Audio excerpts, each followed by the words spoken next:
सारे मुसलमान खा वो किसी भी खित्ते ज़मीन में आबाद हों मुश्किलात का शिकार है और दुश्मनों के नरगे में है। और बिलखुसूस हमारे मुल्क में जो सियासी इक़्तिसादी बहरान आया हुआ है वो एक भड़कती हुई आग की शक्ल में हमारे सामने है। और ये बात भी बिल्कुल वाज़ेह और रोशन है कि हमारा मुआशरा बहुत तेजी से बिगाड़ की तरफ जा रहा है। रिश्वतखोरी है, हलाल और हराम का फर्क मिट गया है, हर शख्स ज्यादा से ज्यादा दौलत बटोरने की दौड़ में लगा हुआ है और मुल्क व कौम के मफाद से ऐसा लगता है कि कतई नजर की हुई। इस जैसे मौके पर जबकि कोई शख्स किसी ऐसे मनसब या ऐसे मकाम पर हो जहां वो कुछ हालात की इस्लाह कर सकता हो, उसका तो फरीजा ये है कि वो अपनी मकदूर की हद तक, अपनी इस्तिताअत की हद तक अपने इख्तियार को और अपने इक़्तिदार को उन हालात की इस्लाह के लिए इस्तेमाल करे। लेकिन वो अब आम लोग जिनके हाथ में न इक़्तिदार है और न उनके हाथ में कोई कुदरत है कि वो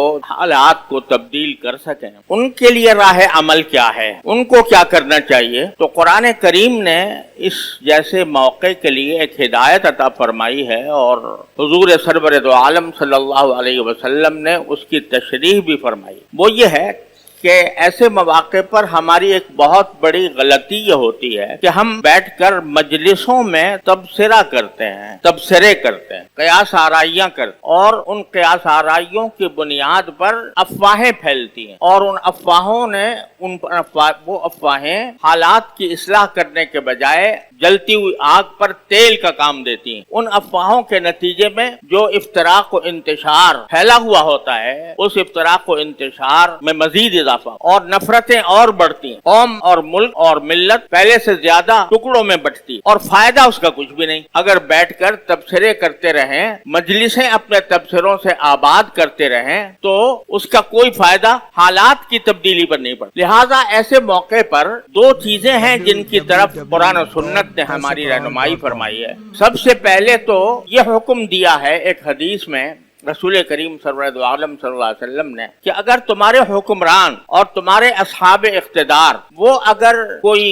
फसाद फैला रहे हैं या गलत रवि का शिकार हैं या जुल्म सितम कर रहे हैं, तो रसूल करीम सल्लल्लाहु अलैहि वसल्लम ने फरमाया कि तुम्हारा काम सबसे पहले यह है कि अल्लाह ताला से रुजू करो, अल्लाह ताला से दुआ करो, उससे मांगो कि हम इस मुसीबत के शिकार हैं, उस मुसीबत को दूर करने के लिए अल्लाह कोई हमारे पास कोई वसीला नहीं है सिवाय आपकी जात है कि आप अपने फजल करम से हमें ऐसे आदिल और मुनसिफ हुक्मरान अता फरमा दीजिए और हमारे हालात को आप दुरुस्त फरमा दीजिए। ये दुआ करने की तलकीन नबी करीम सल्लल्लाहु अलैहि वसल्लम ने फरमाई। ये किसके लिए? उस शख्स के लिए जिसके हाथ में कोई इख्तिदार नहीं, जिसके पास कोई इस्तात नहीं कि वो हालात को तब्दील कर सके। जैसे हम लोग आम लोग, अब ये बताइए कि अगर बैठकर तबसरे करते रहें और उससे अपनी मजलिसें आबाद करें, उसमें किसी की गीबत होगी, किसी पर बोहतान लगेगा, किसी की बेइज्जती होगी, किसी को बुरा भला कहा जाएगा। नतीजा ये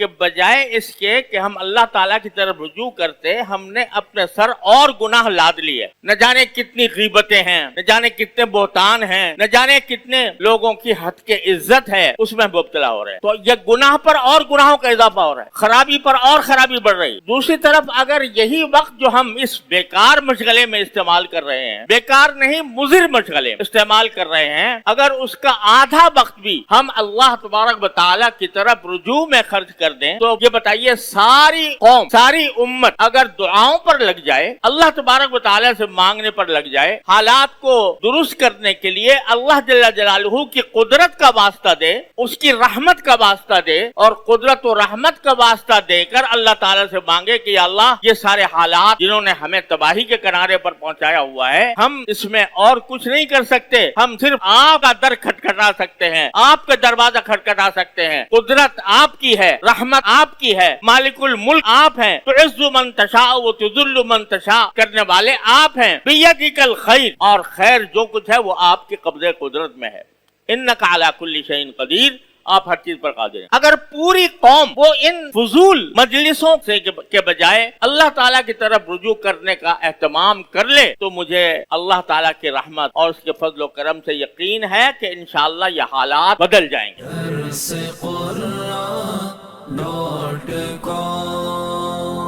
www.darsequran.com